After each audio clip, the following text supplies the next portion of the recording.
Саламатсыздар ма менің көрермендерім? Бүгін болгар бұрышынан голубцы жасайтын боламын.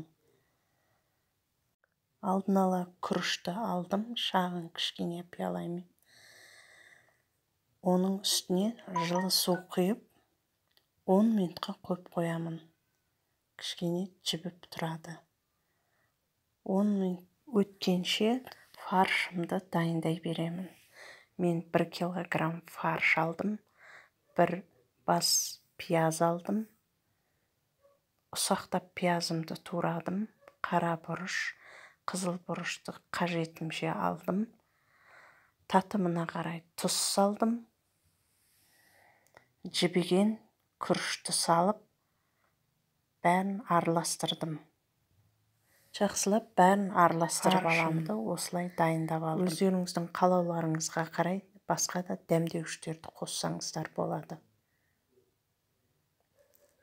Егер ас көкті ұнатсаңыз, ас көктерді де қосып жіберуге болады.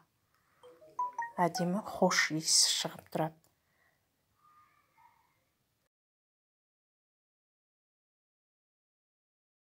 Енді алдын ала дайындап алған болгар бұрышымды жуып тазалап алған болгар бұрышыма фаршты тығыздап саламын.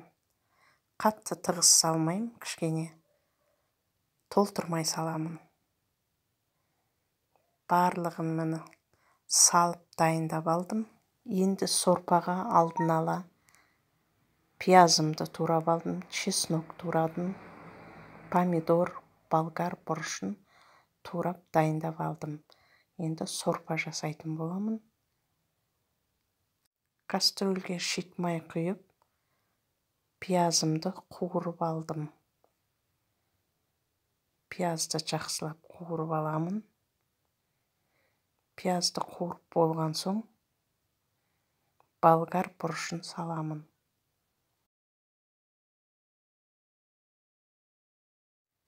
Міне пиязым жақсылап қуырылды.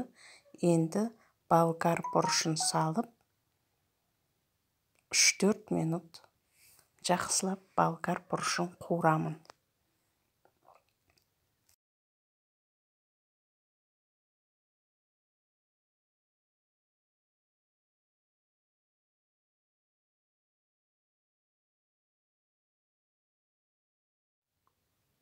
Болгар бұрышым жақсы қуырылды.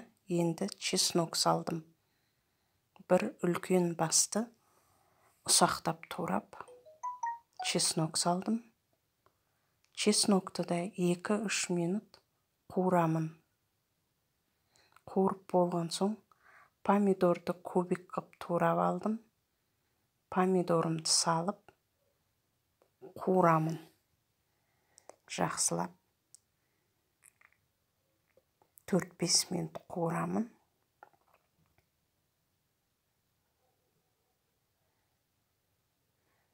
Помидорды қуырып болған соң, 1 ас қасық томат салдым. Томатты да жақсылап қуырамын. Томатты қуырып болған соң, 1-2 ас қасық толтырмай құмшекер саламын. Мен бұл жерде 1 ас қасық салдым. 2 ас қасық салсаңыздар болады. Енді су құямын. Аздап қана су құямын.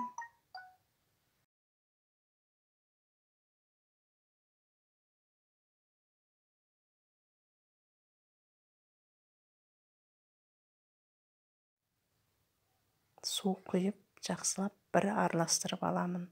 Суымның қайнағанын күтемін.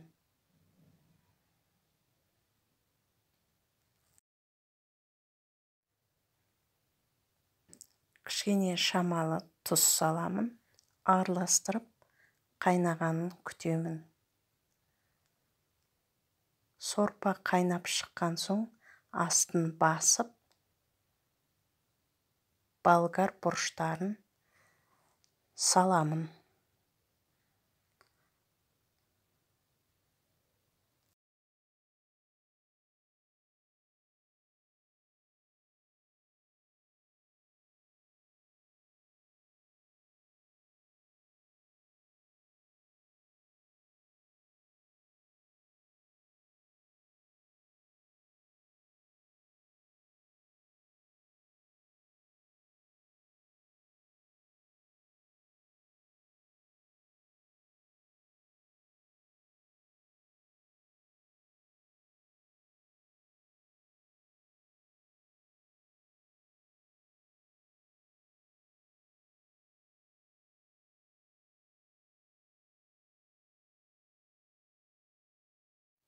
болгар бұрышының ішіне фаршты қатты толтырмадым.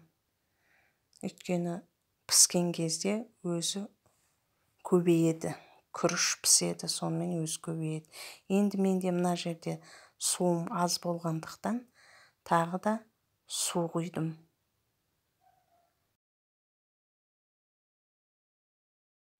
Су құйған соң газдың астын көтеремін. Енді өздеріңіздің қалауларыңыз бойынша дәмдеуіш жасаңыздар болады. Мен 3 лавровый лист салдым. Енді судың қайнағанын күтемін.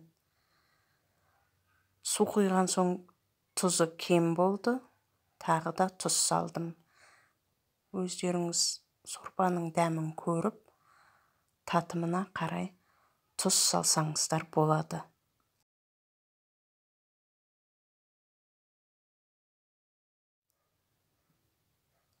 Сорпа қайнап шықты.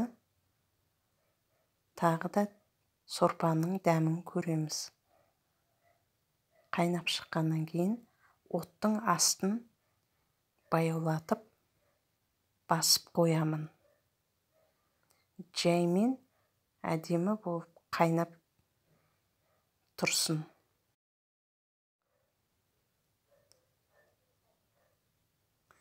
Тағы да сорпаның дәмін көрдім. Сорпаның тұзы жақсы екен, татымды.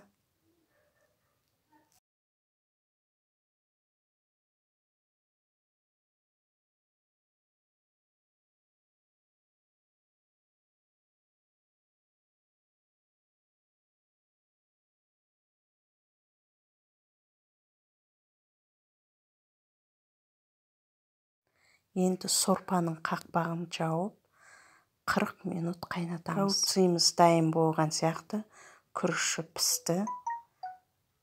Енді оттың астын өшіріп, ыдысымызға құйып аламын.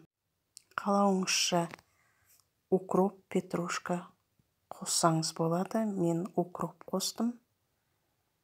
Қаймақ немесе майонез салсаңыз болады. Мені бүгін мен голубцы жасадым. Менің көрермендерім менің жасаған голубцыйым ұнаса, лайк басып, комментарий жазып, подписаться етуді ұмытпасыңыздар. Келесі кездескенше сау саламатта болыңыздар. Барлықтарыңызға рахмет.